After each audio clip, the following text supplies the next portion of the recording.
आज हम पढ़ेंगे धातु और अधातु, ये टॉपिक कवर करेंगे और थोड़ा टीजीटी लेवल को लेकर चलेंगे, क्योंकि टीजीटी में भी ये चैप्टर दिया हुआ है धातु और अधातु के यौगिक से। तो इसमें मेन पॉइंट जो अंतर आता है परीक्षा में, वो अंतर के द्वारा स्पष्ट करेंगे कि इसमें जो मेन पॉइंट्स हैं। पहली बात तो ये है कि जो धातु होते हैं वो ठोस होते हैं। यहाँ पर ये धातु लिख देते हैं और यहाँ पर अधातु, मेटल एंड नॉन मेटल। जो धातु है ठोस होते हैं यानी हार्ड होते हैं, और जो अधातु होती हैं ये ज्यादातर गैस होती हैं और सॉफ्ट होती हैं। लेकिन इनमें से एक्सेप्शन यदि लिया जाए तो जो पारा है ये धातु में एक ऐसी धातु है जो द्रव अवस्था में पाई जाती है। कैसी अवस्था में? द्रव अवस्था में। और इसका जो गलनांक होता है वो -39 डिग्री सेल्सियस होता है। पारा को मरकरी के नाम से भी जाना जाता है और यह 25 डिग्री टेम्परेचर पर द्रव अवस्था में, यानी कि रूम टेम्परेचर पे, हमारा जो रूम टेम्परेचर है 25 डिग्री सेल्सियस पर होता है, तो इस पर द्रव अवस्था पर होती है। इसी तरह अधातुओं में भी एक ऐसी अधातु है जो द्रव अवस्था में पाई जाती है। क्वेश्चन बहुत ही ज्यादा इम्पोर्टेंट है कि क्वेश्चन पूछा जाता है कि धातुओं में कौन सी ऐसी धातु है जो द्रव अवस्था में पाई जाती है, तो क्या होगा? पारा। लेकिन यदि अधातु में पूछी जाए कि कौन सी अधातु ऐसी है जो द्रव अवस्था में पाई जाती है, तो क्या होगा? ब्रोमीन। क्या होगा? Bromine, Br। ये अधातु है। और धातु के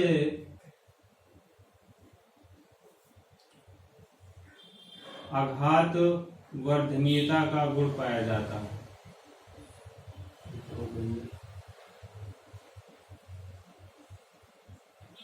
आघात वर्धनीयता, और इसमें यह गुण नहीं पाया जाता। आघात वर्धनीयता का मतलब होता है आघात करने पर जिसका वर्धन हो जाए, यानी कि किसी वस्तु को पीटने पर यदि उसमें वृद्धि हो जाए या उसका वर्धन हो जाए तो क्या है? आघात वर्धनीयता। और यह गुण किसमें होता है? धातु में होता है।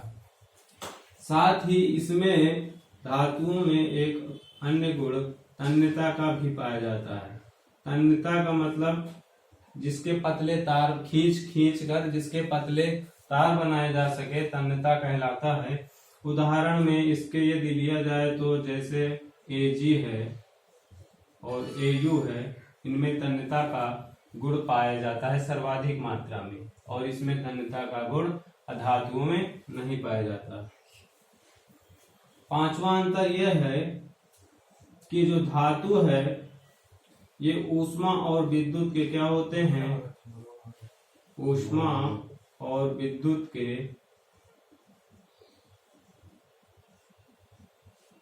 सुचालक होते हैं।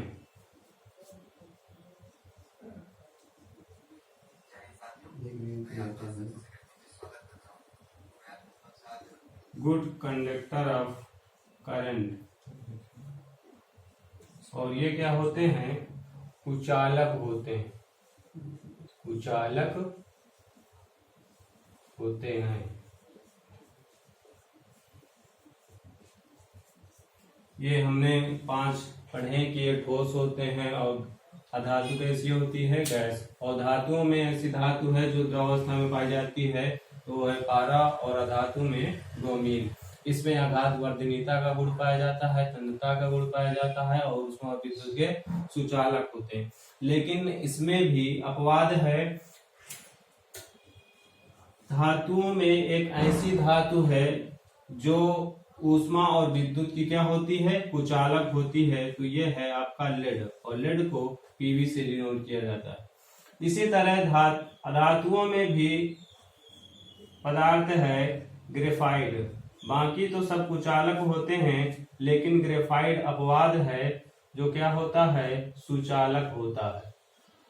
ये ध्यान दीजिएगा, ये इसके मेन पॉइंट्स हैं। अब आगे चलते हैं।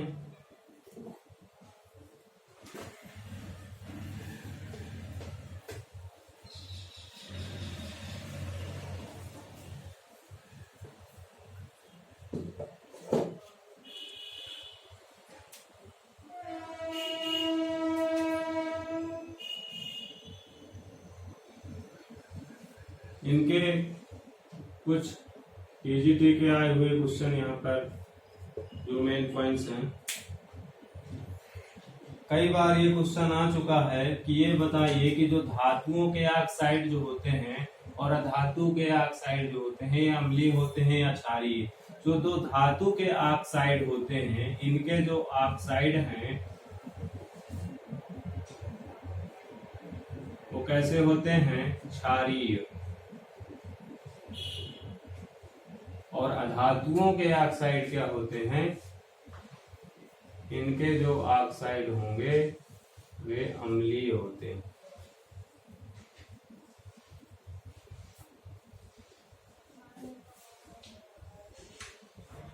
जैसे धातु हमने लिया Mg और इसका ऑक्साइड जोड़ दिया तो MgO बन गया। अब इसकी क्रिया यदि हम H2O से कर देंगे तो हमें क्या प्राप्त होगा, MgOH का होल ट्वाइस। तो जो OH है ये हाइड्रोक्साइड है और ये क्या है, क्षारीय है। जिसमें OH आयन पाया जाता है वो क्या होते हैं, क्षारीय होते हैं। तो ये कैसे होंगे, क्षारीय। और धातु का ऑक्साइड है, तो धातु का जो ऑक्साइड है ये कैसा होता है, क्षारीय। ये क्षारीय हो गया, बेस हो गया। और अधातु का ऑक्साइड, मान लीजिए हमने उदाहरण के लिए सल्फर का ऑक्साइड लिया, यदि हम इसकी क्रिया जल से करा दें तो बन जाएगा H2SO3। तो ये हमारा एसिड है, क्योंकि इसमें क्या पाया जा रहा है, H आयन, तो अम्लीय होगा। ये कई बार ये क्वेश्चन पूछा गया है कि धातुओं के ऑक्साइड और अधातु के ऑक्साइड क्या होते हैं। और दूसरी बात, इनके ऑक्साइड से और क्वेश्चन बनता है, क्योंकि ऑक्साइड कई प्रकार के होते हैं। अम्लीय ऑक्साइड भी होते हैं, उदासीन, ज्यादातर उभयधर्मी भी ऑक्साइड पूछा जाता है। एम्फोटेरिक ऑक्साइड, उभयधर्मी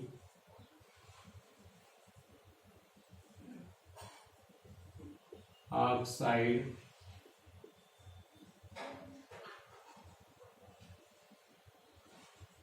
उभयधर्मी ऑक्साइड का मतलब होता है ऐसे ऑक्साइड जो अम्लीय भी होते हैं और क्षारीय भी होते हैं, तो वे उभयधर्मी ऑक्साइड होते हैं। उदासीन का मतलब, यहाँ एक उदासीन ऑक्साइड भी होता है जो ना तो अम्लीय होता है और ना ही क्षारीय होता है, उदासीन ऑक्साइड। मिश्रित ऑक्साइड,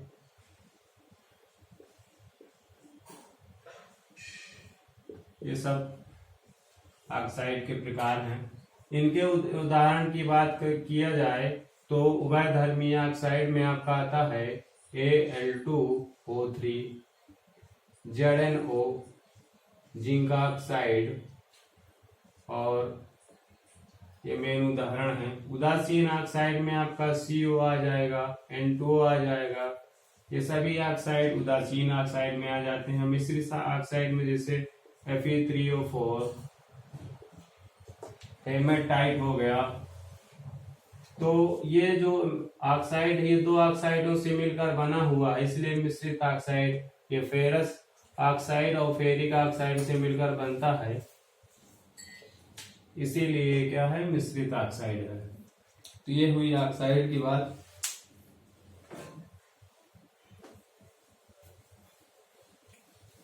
अब बात करेंगे हम धातु और उनके यौगिकों की। जैसे हमने धातु लिया सोडियम और उनके यौगिक की बात करेंगे। ये सोडियम हो गया। सोडियम जो है यह है, पहली बात तो ये द्रव अवस्था में पाई जाती है। इसे आराम से, इनकी विशेषताएं क्या हैं,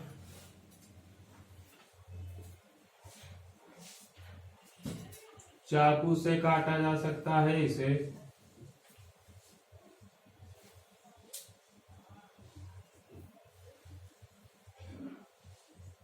यह इतनी साफ होती है, इसे चाकू से भी काटा जा सकता है।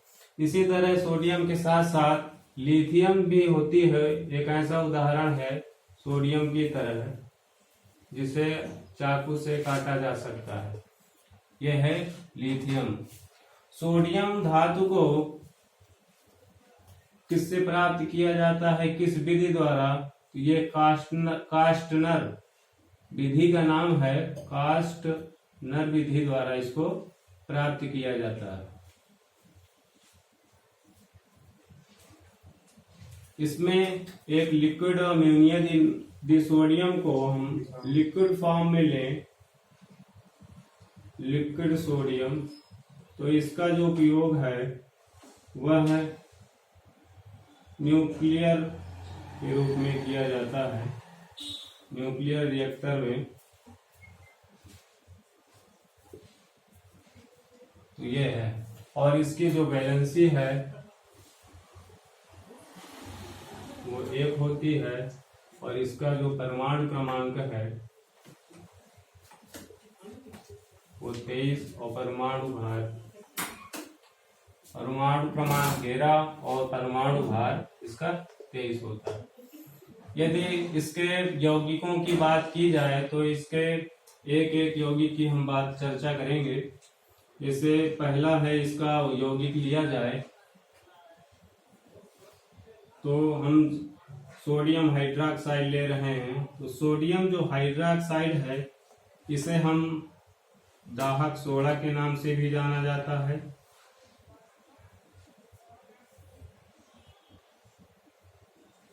इसका जो रासायनिक नाम है ये Na सोडियम और OH हाइड्रोक्साइड, तो ये सोडियम हाइड्रोक्साइड हो गया। ये प्रबल क्षार होता है, प्रबल क्षार। कैसा क्षार है? प्रबल क्षार है। और प्रबल क्षार है तो इसका जो pH होता है वो 14 होता है। इसका उपयोग क्या होता है? साबुन बनाने में भी इसका उपयोग होता है। कहे में? साबुन बनाने में।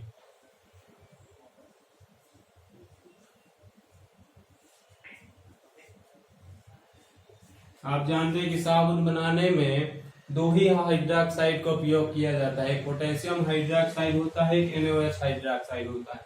तो सोडियम हाइड्रोक्साइड जिसमें मिला होता है वह कठोर साबुन कहलाती है, और जिसमें पोटेशियम मिला होता है, सोडियम जिसमें होगा कठोर साबुन, और पोटेशियम जिसमें मिला होता है वो मृदु साबुन कहलाती है। तो ये हो गया NaOH की बात हम कर रहे थे। ये सोडियम का एक कंपाउंड है NaOH।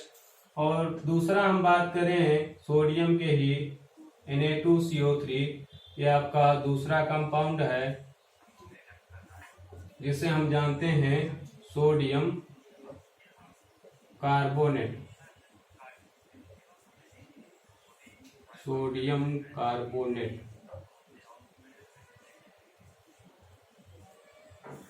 सोडियम कार्बोनेट के नाम से जाना जाता है। इसे सोडा ऐश भी कहते हैं। लेकिन सोडा ऐश में यदि Na2CO3 में हम .10H2O मिला दें, .10H2O, तो ये हमारा क्या कहलाता है? धामन सोडा। धामन सोडा, धामन सोडा का सूत्र बन जाता है। और इसका जो रासायनिक नाम होगा सोडियम कार्बोनेट, सोडियम कार्बोनेट हो गया।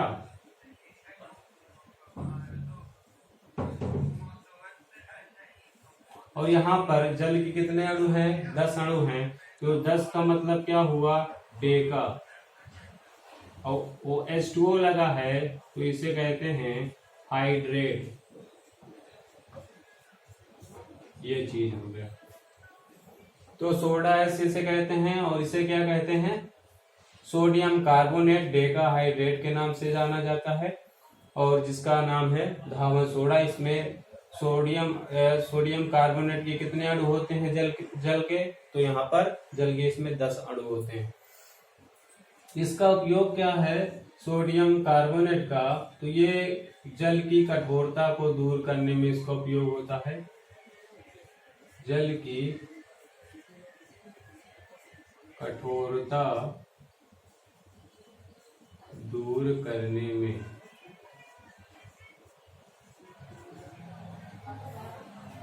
यह है। अब हम ब्लैक कंपाउंड की बात करेंगे।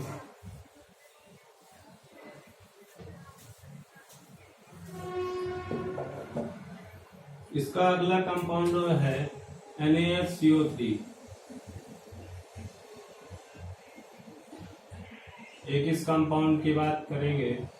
इसके बाद हम बात करेंगे Na2P4O7.10H2O। इसके बाद NaNO3। ये सोडियम कार्बोनेट है, सोडियम हाइड्रोजन कार्बोनेट इसका रासायनिक नाम है। और इसे हम किस नाम से जानते हैं?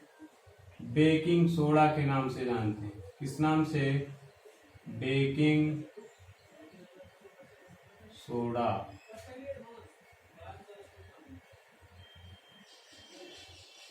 बेकिंग सोडा के नाम से भी जानते हैं। और इसे हम इसका उपयोग जो है डबल रोटी बनाने में,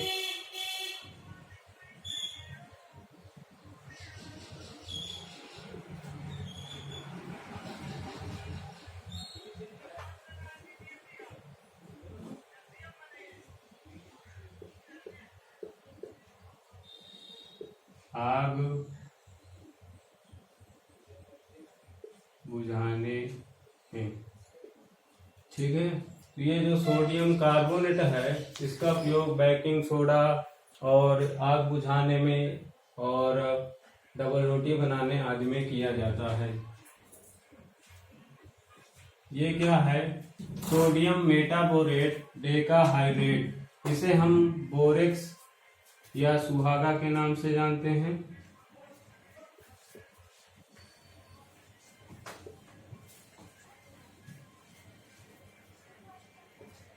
बोरेक्स या सुहागे के नाम से जानते हैं। मोमबत्ती के